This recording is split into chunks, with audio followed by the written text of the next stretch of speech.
வணக்கம். என் பேர் யோகிதா. இப்போ நான் உங்களுக்கு ஒரு கதை சொல்ல போகிறேன். அந்த கதை எப்படி இருக்குன்னு பார்த்து சொல்லுங்க.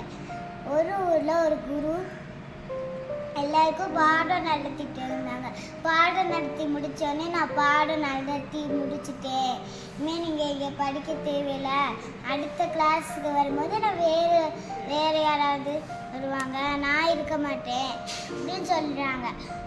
எல்லாரும் ஒரு வழியில் நடந்து போய்கிட்டு இருக்கும்போது கிளாஸ் முடிச்சுட்டு நான் 3 பேரும் யோசிச்சாங்க யார் ரொம்ப பலசாலின்னு. அப்புறம் போய்கிட்டு இருக்கும்போது வர வழியில் ஒரு எலும்பு கூடு இருந்துச்சு. முதல்ல ஒருத்தர் சொன்னால் என்னால் இதை ஒன்றா ஒட்ட முடியும்னு.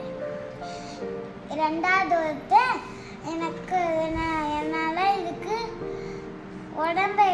உடம்பு கொடுக்க முடியும்னு.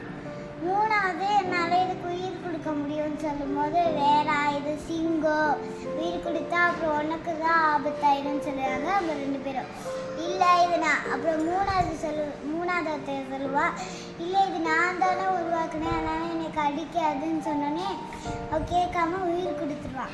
உயிர் கொடுத்தோன்னா அது சிங்கம் பசியோடு தான் இறந்தே போயிருக்கோம். அதனால் உயிரோட வரும்போது பசியோட அவனை கடிச்சிருச்சு. 2 பேரும் மரத்து மேலே ஏறிட்டாங்க. இதுலேருந்து என்ன தெரியுதுன்னா, நம்மளோட மூளையும் நம்மளோட சக்திக்கெலாம் போட்டி வைக்கக்கூடாது. நம்ம ஏற்கனவே பலசாலிங்க தான். நன்றி.